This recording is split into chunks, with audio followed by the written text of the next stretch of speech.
Namaskar, Jai Shri Krishna.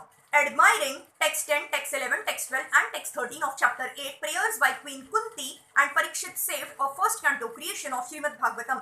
Text 10. Abhidravati mamisha sharasat tapta yaso vibho kamama dahatu mama natha mame garbho nipatyatam. O my Lord, you are all powerful. A fiery iron arrow is coming towards me fast. My Lord, let it burn me personally if you so desire, but please do not let it burn and abort my embryo. Please do me this favor, my Lord. This incident took place after the death of Abhimanyu, the husband of Uttara. Abhimanyu's widow Uttara should have followed the path of her husband, but because she was pregnant and Maharaj Parikshit, a great devotee of the Lord, was lying in embryo, she was responsible for his protection. The mother of a child has a great responsibility in giving all protection to the child, and therefore Uttara was not ashamed to express this frankly before Lord Krishna. Uttara was the daughter of a great king, the wife of a great hero and student of a great devotee, and later she was the mother of a good king also. She was fortunate in every respect. Text 11. Sud uvacha upadharaya vachastasya bhagvana bhaktavatsalah apandavamidam kartum draunerastrama budhayata. Suta Goswami said, being patiently heard her words, Lord Sri Krishna, who is always very affectionate to his devotees, could at once understand that Ashwathama, the son of Dronacharya, had thrown the Brahmastra to finish the last life in the Pandav family. The Lord is impartial in every respect, but still he is inclined towards his devotees because there is a great necessity of this for everyone's well-being. The Pandav family was a family of devotees, and therefore the Lord wanted them to rule the world. That was the reason he vanquished the rule of the company of Duryodhan and established the rule of Maharaj Yudhishthir. Therefore he also wanted to protect Maharaj Parikshit, who was lying in embryo. He did not like the idea that the world should be without the Pandavas, the ideal family of devotees. Text 12. Tarahaye vatha Muni Shrestha Pandavaha Pancha Sayakana Atmano Abhimukhan Diptana Lakshastran Yupada Duha. O foremost among the great thinkers, Munis, Shaunaka, seeing the glaring Brahmastra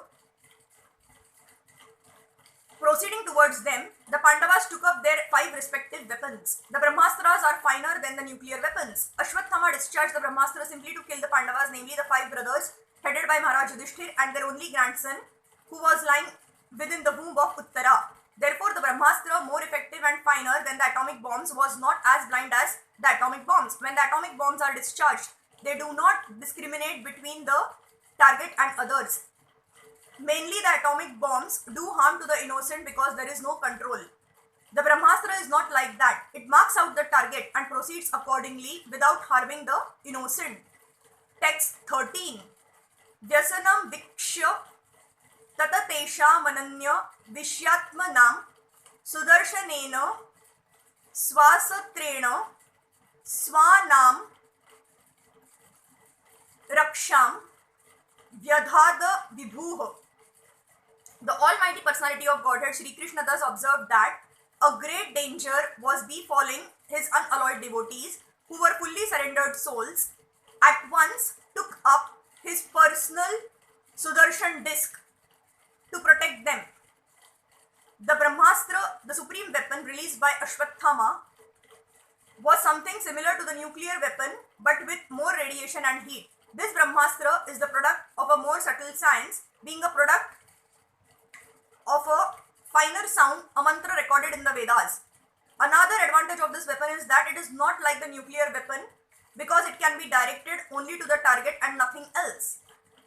Ashwathama released the weapon just to finish all the male members of Pandu's family. Therefore, in one sense, it was more dangerous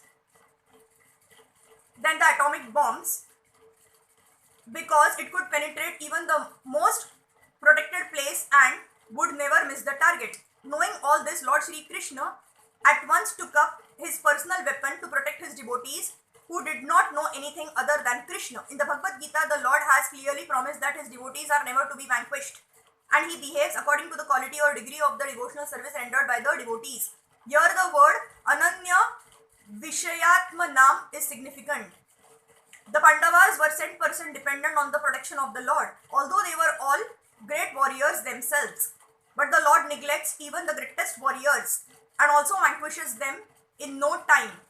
When the Lord saw that there was no time for the Pandavas to counteract the Brahmastra of Ashwatthama, he took up his weapon even at the risk of breaking his own vow.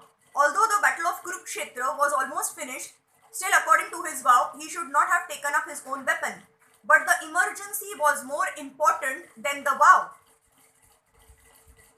He is better known as the Bhakta Vatsalah, or a lover of his devotees, and thus he preferred to continue as Bhakta Vatsala than to be a worldly moralist who never breaks his solemn vow.